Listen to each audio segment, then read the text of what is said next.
Okay, we're recording. See if I can get this to work. Okay, so I thought I'd throw together a quick explanation of how I connected the RC-505 as the master Midi clock with outboard sequencers. And I got this idea off of YouTube from someone else who made a video, so I thought I'd throw a video together.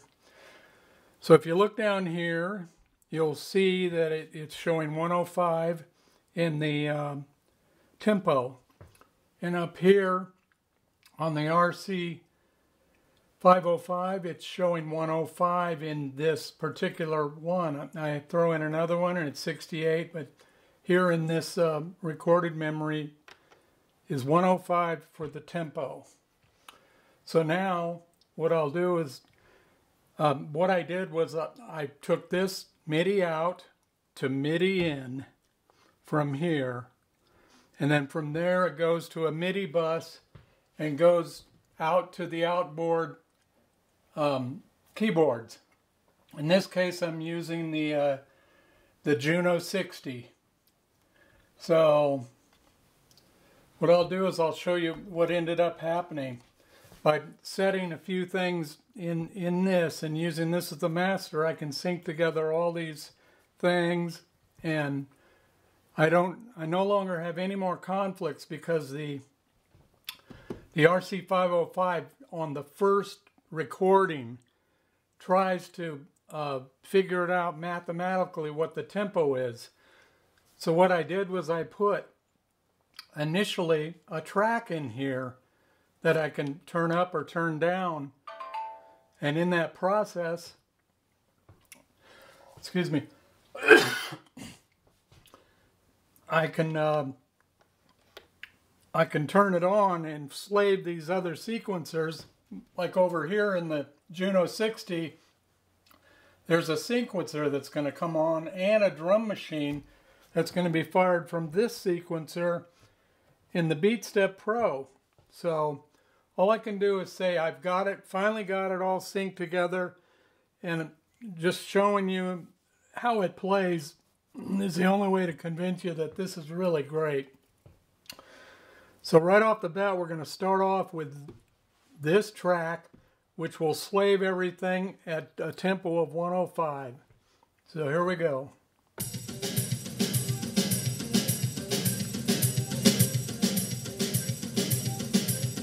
I have everything running through the Helix.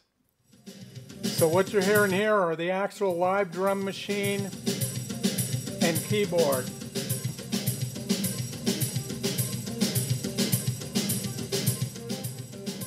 There I am. I have control over the drums and the keys.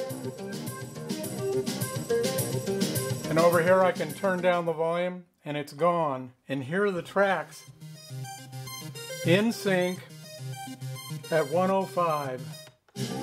I made another track in here, recorded it. These are analog tracks and these are virtual tracks.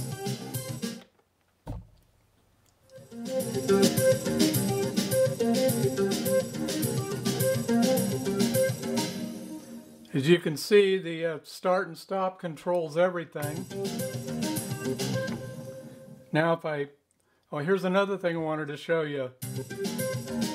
Over here in the BeatStep Pro, there's a little light on it that says it's being controlled by the Midi clock in this. And as soon as I hit stop, it jumps to internal. So now if I play from here, now the BeatStep Pro is controlling this sequencer over here. Okay, so watch this.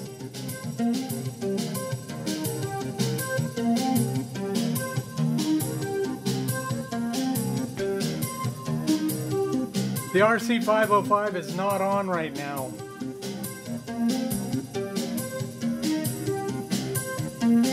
I have control over the sequence and the outboard gear internally from the Pro. Now watch what happens if I shut it off. And now I turn it back on over here. With these faders are down, So what you're going to hear right off the bat are the virtual tracks from the BeatStep Pro.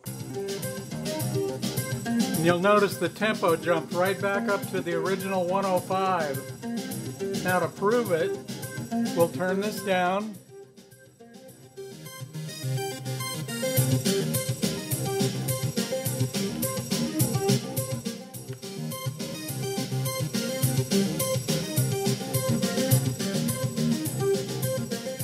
Everything is in sequence. And I can record more tracks in sequence as long as I stick with this 105 in this song.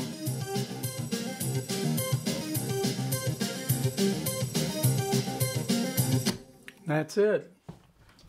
That's all she wrote.